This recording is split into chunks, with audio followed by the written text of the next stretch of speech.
Hello and welcome to the Lounge Room Chat. That means it's Wednesday lunchtime here in Darwin. How's the world treating you today at your place? I'd love to know. Just drop a comment below. Let me know where you're tuning in from and how things are going for you today. I'd really like to know. So I wanted to have a bit of a chat about the world that we're bequeathing our children.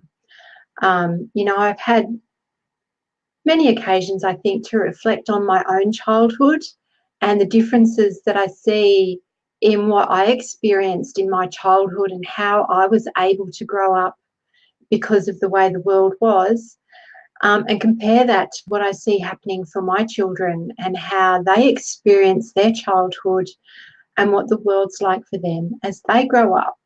And obviously there's a lot of difference, and there's always, of course, the golden memories of the good old days. And, I was of that generation that, when the sun was shining, you were outside and you weren't allowed back in until the sun came down. And, we drank water out of the hose and knew how to jump fences and could ride our bike all day around the place with no concern about, stranger danger or any of that. Now, I'm not saying that stranger danger didn't exist when I was a kid, but perhaps there was more naivety in the world when I was a kid. And maybe that's why I've still got this hangover of naivety in my life today. I do often get accused of living in a cotton wool wrapped world. My husband is the first one to accuse me of that. And I'm very blessed that I'm able to live my life that way. And, I guess in a lot of respects, I do get called naive because of the vision that I have for our world and the change that I would like to see made. And the thing that I'm working towards, my vision is to actually make that change. Hey, Cheryl, I see we've got you joining in. My mouse has just gone to sleep. There we go. It's awake again. Cheryl, thank you so much for joining in the Lounge Room Chat today. Yes, they were the good old days, weren't they? And I'm sure that our kids would agree that they're living in the good old days too once they get to look back when they've got their own children and, see the world through rose-coloured glasses looking back.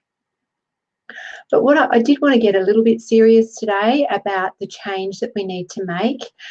Change is a very topical theme for me. It's the thing I work to the most, and that is, helping people make change in their world, whether that's being in relationship with the pain that they're in their bodies or the pain that they're in their environment or whatever it is. But, the root of this change lies in the fact that our current paradigm is a fear-driven paradigm that rewards greed, competition, and separation, having that dichotomy between the haves and the have-not.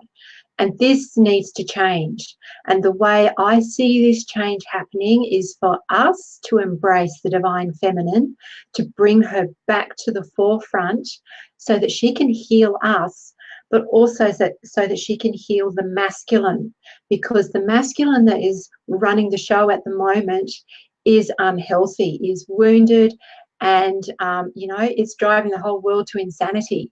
So we need to embrace the feminine, bring her back to the spotlight, give her a voice and an equal footing so that she can heal this poor bastard who's wounded and lunatic and crazy and he's just destroying the world. Okay, so we need to get these things fixed and back into balance. Right, that's my soapbox for the day. Well, actually, no, that's just the very beginning. That's me stepping up on my soapbox.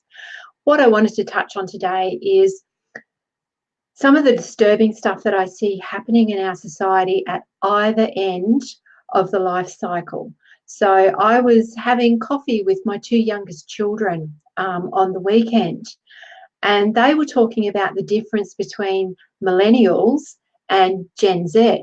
And of course, I've got no idea. You hear the term millennials bandied about, and people of my generation and older complain about these millennials who expect to have everything laid out on a platter, etc., etc. Well, why shouldn't they? Why shouldn't they expect to have life laid out on a platter? It's my generation and older who think that life is a struggle, that there isn't enough to go around, because that's the paradigm that we are so firmly entrenched in. And the millennials are the transition children. You know, they know that this paradigm is wrong, and that they're not afraid to speak up and say, well, actually, no, I just want it all handed to me on a plate. Life is meant to be easy. I am meant to have everything that opens and shuts, and I am meant to get upset about causes that mean something to me, and I'm meant to have a voice about that. It's really cool. What was interesting, though, was my children, my youngest children, who tell me that they're firmly Gen Z. I'll take their word for that because I really don't know. They tell me, hi, Lorraine, I see that you've joined in. Thank you so much for joining the Lounge Room chat today. And if there is anybody here who would like to actually pop in and talk with me, so I don't just rant and rave on my own here, so we can actually have a constructive discussion about things that could change for us. There is a guest link. It's in the description above the video, I believe. If you want to click on that and get yourself magically transported into the lobby here on Be Live TV, I can bring you in and we can have a proper tic-tac. And in fact, I can have 2 or 3 people in at the same time if this is of enough interest to you that you want to bring it out here and now and talk about it. So, yeah, talking to my Gen Z children the other day, and they were telling me that the millennials view Gen Z as being nihilistic. Now, that really surprised me. I was surprised that my daughter, who used that word, actually knew that word and she used it correctly. You know, I thought, wow, her education's working well. She knows what nihilistic is and she thinks that's what she is. And she could explain to me that, you know, from her perspective, life is a little bit meaningless. You guys are handing us this broken world with all these problems. There's climate change, there's environmental catastrophe, there's inequality, there's social injustice, there are people starving. And you send me to this school where I have to learn how to add 1 + 1, where actually what I really want to do is learn how to fix the problems you guys have made for me. And I was really rocked back on my heels that she was so passionate about this, and she knew what nihilistic was and she used it correctly. And that really, I was impressed. But, you know, not to belittle what she was saying, she said, you know, my friends are so negative. They don't want to be at school because we're not learning anything useful. What's the point of learning all this stuff at school when by the time we actually get out into the world, our world's going to be so different? And I tend to agree with her here. You know, the current paradigm tells us that you go to school, you get good grades, you go out into the workforce and get yourself a career, and there you stay for your life, and you just, you know, pay your bills and go around on that merry cycle of paying your bills, living the dream of having your own home, 2.5 kids and a car and all that sort of stuff, and you save for retirement, and then you start living your life when you retire. That's the paradigm that we're living in. That's the myth that we've all been fed. And our children are smart enough to see that that's a false paradigm. And I tend to agree with them. It's time for this paradigm to change, to shift, to be replaced by something that's healthy, something that rewards gift, that rewards collaboration, that rewards community, caring for each other, caring for our environment, making the place better and better and better for succeeding generations, rather than just driving it into the ground to get the most out for me right now. You know, it makes me speechless. I'm so angry about the massive size of the change that we need to make, and the fact that our children know this and they feel this, and their sense of frustration is driving things like 6-year-old children reporting as being clinically depressed. Can you imagine? 6-year-old children. Now, I heard this on a news report during the week, so I'm not referring to my kids here because they're actually teenagers. And having taken 2 other teenagers through high school and all that, being aware of mental health is a big issue. Mental health wasn't such a big issue certainly in my area of influence when I was growing up, it wasn't something that was commonplace or seen to happen. Certainly there were people who did buckle under the pressure of, you know, the final year exams and all of that. And Lorraine is saying, our children have seen us parents struggle where there is no need to struggle. Life should be worth enjoying. Absolutely. You know, it's as much about the model that we are creating for our children as it is about the society and the framework that we live in. And, you know, this framework is actually an illusion, although it's a very, very strong illusion that the collective consciousness is so engaged in that we've held it in place really well. You know, there is that idea that this is the way it's always been done and this is the only way that there is to do it. Well, it's not the only way we've always lived. Certainly, this particular paradigm has been in place and evolving for thousands of years, but it's not the only way to do things, and there is another way, and we can change it. We can do it. If not for ourselves, then for our children. If you can't do it for yourself, then you must be able to do it for your children, for your fur babies, for your community, for whatever it is that drives your passion. There is a better way, and we must find it.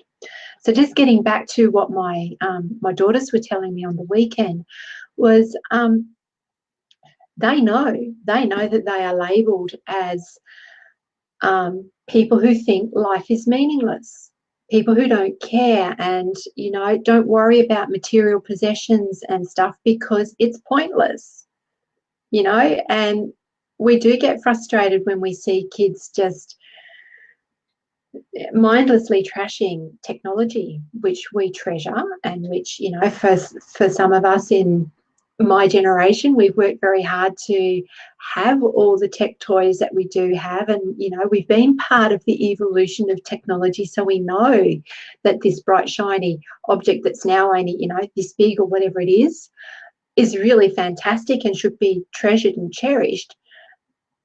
But the kids don't see it that way. They don't see there's any point. You know, the really important things are saving our planet. The really important things are having enough for everybody. The really important things are social justice, not looking after material possessions, you know, unless they're material possessions that everybody can have. So that, I was just blown away by that particular conversation from those two kids. And like, we're talking 14 and 12. So, you know, the kids this age are aware of what they're stepping into and they're getting frustrated. Yeah, Lorraine, absolutely. Kindness towards others. Now, do I have any takers to come on and have a chat with me about your experience with feedback from the current generation or the kids coming through about change and what you feel needs to happen? Because let's face it, the Dalai Lama has actually identified middle-aged Western women as being the ones who are the change makers. We're the ones who are bringing through the change that's needed for our world to be healed. How does that make you feel? No pressure, hey? No pressure at all. But we're the ones who are fully in our mother energy at the moment. Some of us are moving into that crone energy, and these are archetypal energies that are no longer valued in the existing paradigm, and they haven't been for thousands of years. And it's time for us to reclaim the power that resides in the mother energy and to honour and accept and to really cherish and treasure the wisdom that comes through with crone energy. You know, the other end of the life spectrum that's really bothering me is, I don't know if people have been watching. Oh, that's great, Cheryl.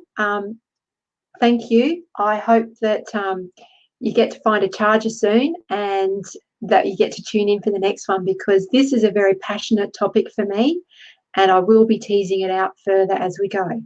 But as I said, if you have been watching the 7:30 report or any of the ABC News reports lately, there's been a lot of information in there about the aged care facilities and what's happening with how we look after people at the other end of the spectrum, the place that we all transition to. We all become old people. We all need to be looked after at some point in our life before we make that final transition into the other realm. And what are we doing with these people? They're being neglected. They're being put in a corner and mistreated, all due to the fact that there's not enough money for them to be looked after properly, that the people who are in the position of care are under such pressure to meet particular milestones and goals that they can't fulfill their need to provide the care for these people to the best of their ability.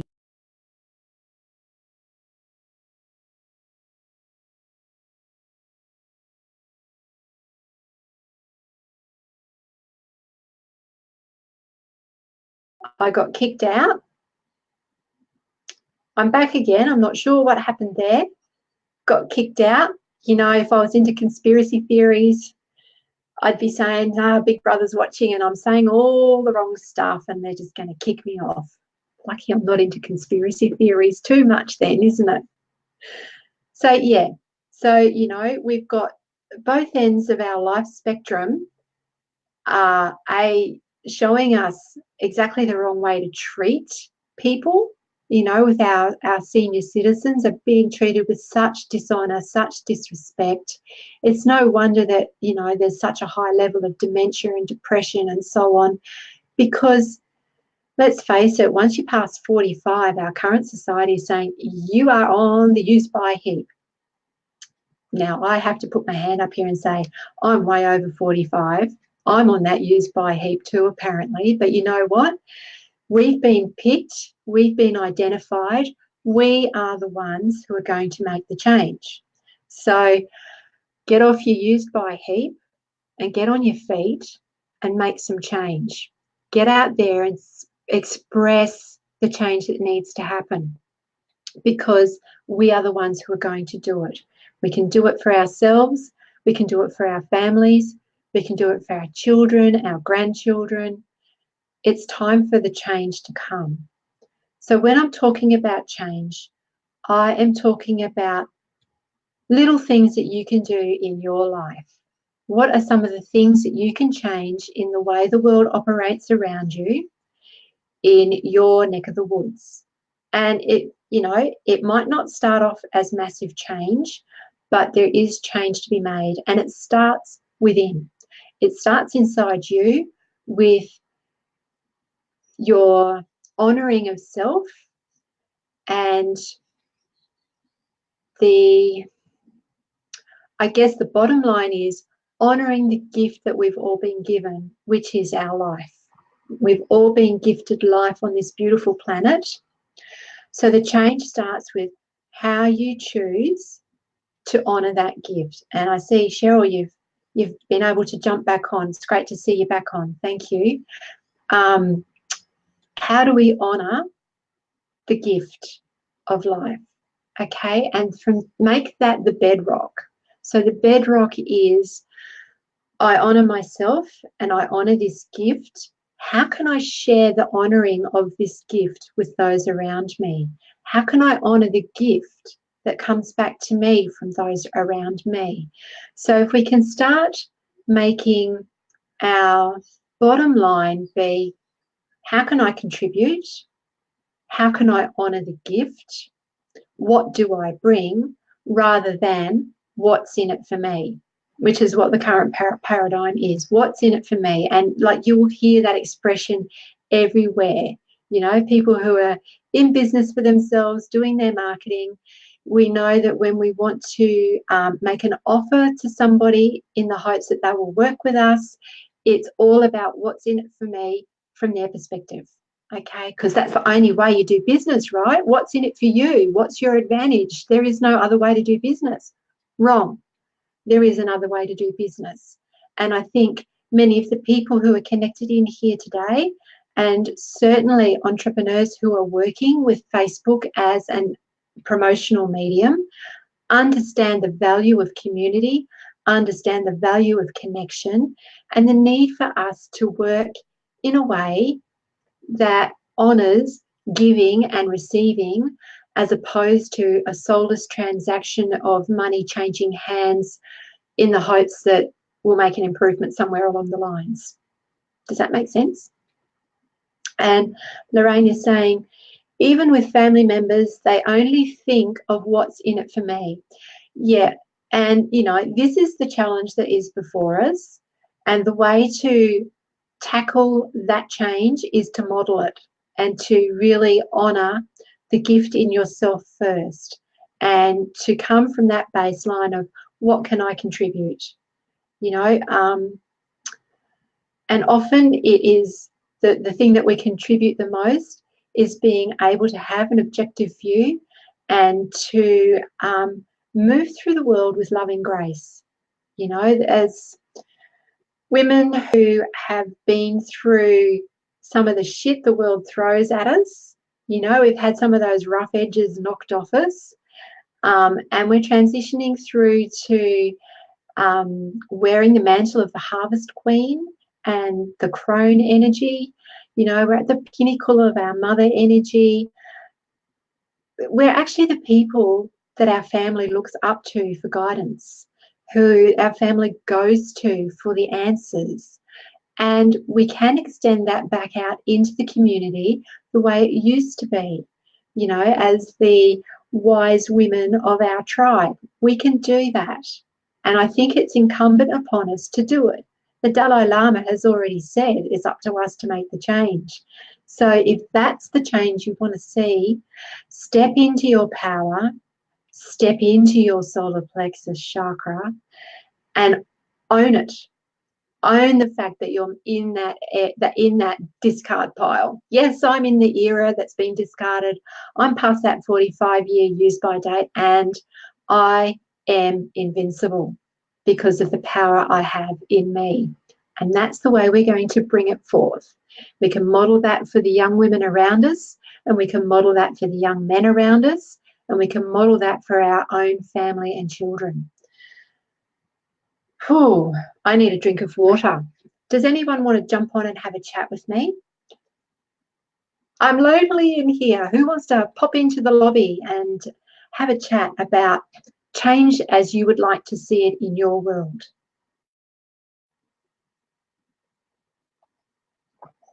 Oh, I seem to have frozen again. Oh, there we go. There seems to be a bit of lag with BeLive TV today. And I did have power out earlier this morning, so I've got my fingers crossed that that's not going to happen anytime soon. So, yes, I think it's time that we made change. I have spent quite a bit of conversation in a previous lounge room chat talking about how we can embody the divine feminine and bring that goddess presence back into the world right now, because she's needed. And she knows she is. She's ready to step in. We just need to invite her in. The way we invite her in is going within ourselves, acknowledging and honouring the power that we have as women of a certain age, and really step into that, own it. We deserve it. We've earned this right, this power, this knowledge, this way of seeing. We know that. And the goddess does too, and she will step in and help us bring this power forth, because it's up to us to start making the change. And I think, Cheryl, you said it, you know, you hit the nail on the head. Be the change you want in the world. So really think about what those words mean. Be the change you want in the world. What is that change? What does it look like for you? How does it feel in your body? This is the important thing, that change. How does it feel in your body?